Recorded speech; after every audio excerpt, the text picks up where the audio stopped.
कहते हैं यह एक साप है, यह एक वर है, यह एक साप है, यह एक वर है, और जहां भी आजाद रूह की झलक पड़े समझना वही मेरा घर है। हाय गाइस, मैं अनिल गोयल फिर से अपने यूट्यूब चैनल पे मैं आपके लिए एक मजेदार कहानी लेकर के आया हूँ, और उस कहानी का आज का जो शीर्षक है पुरुषार्थ। आप इस वीडियो को प्लीज पूरा देखें और हमें कमेंट बॉक्स में कमेंट करें कि आपको ये वीडियो कैसा लगा। तस्वीर भारत विभाजन के समय की। इतिहास के किसी दस्तावेज में यह दर्ज नहीं कि पुरुष के कंधे पर बैठी यह स्त्री उसकी पत्नी है, बहन है या बेटी है या कौन है। बस इतना स्पष्ट है कि एक पुरुष और एक स्त्री मृत्यु के भय से भाग रहे हैं अपने घर छोड़कर, अपनी मातृभूमि को छोड़कर, अपनी संस्कृति, अपनी जड़ों को छोड़कर। तस्वीर यह भी नहीं बता पा रही कि दोनों भारत से पाकिस्तान की ओर भाग रहे हैं या पाकिस्तान से भारत की ओर भाग रहे हैं। मैं कपड़े और दाढ़ी से अंदाजा लगाता हूं तो लगता है कि सिख है, और यदि सिख है तो पाकिस्तान से भारत की ओर ही भाग रहे होंगे। तस्वीर बस इतना बता रही है कि दोनों भाग रहे हैं मृत्यु से जीवन की ओर, अंधकार से प्रकाश की ओर भाग रहे हैं। अद्भुत है यह तस्वीर, जब देखता हूं तब रोंगटे खड़े हो जाते हैं। क्या नहीं है इस तस्वीर में? दुख, भय, करुणा, त्याग, मोह और शौर्य भी। मनुष्य के हृदय में उपजने वाले सारे भाव है इस अकेले तस्वीर में। पर मैं कहूं कि यह तस्वीर पुरुषार्थ की सबसे सुंदर तस्वीर है तो तनिक भी अतिशयोक्ति नहीं होगी।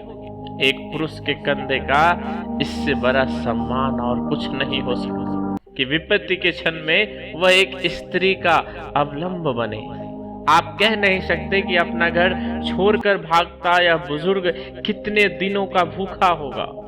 संभव है भूखा ना भी हो, और संभव है कि 2 दिनों से कुछ ना भी खाया, पर यह आत्मविश्वास कि मैं इस स्त्री को अपने कंधे पर बिठाकर इस नरक से स्वर्ग तक की यात्रा कर सकता हूँ, यह विश्वास लिए शायद यही पुरुषार्थ कहलाता।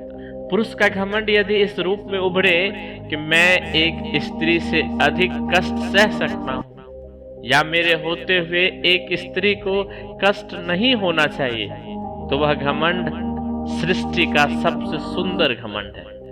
घमंड सदैव नकारात्मक ही नहीं होता। मुझे लगता है कि स्त्री जब अपने सबसे सुंदर रूप में होती है तो वो माँ होती है, और पुरुष जब अपनी पूरी गरिमा के साथ खड़ा होता है तो वो पिता होता है।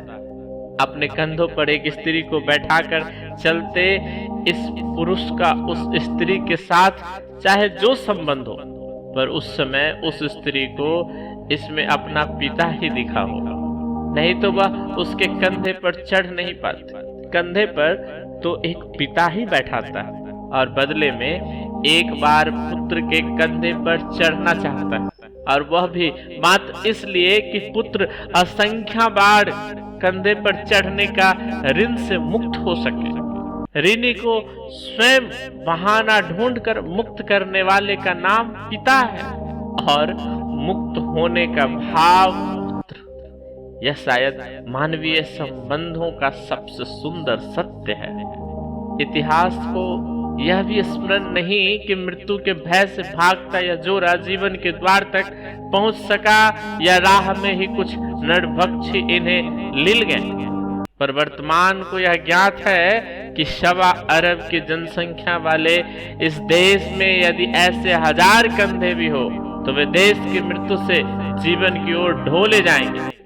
इस बार मेरे देश को ऐसी परिस्थिति मत देना, पर वैसे कंधे अवश्य देना, ताकि देश जी सके, विश्वास कर सके और जी सके पुरुषों की प्रतिष्ठा पे, ताकि नारीवाद के समक्ष जब मेरा पुरुषवाद खड़ा हो तो पूरे गर्व के साथ मुस्कुराए तो क्या है?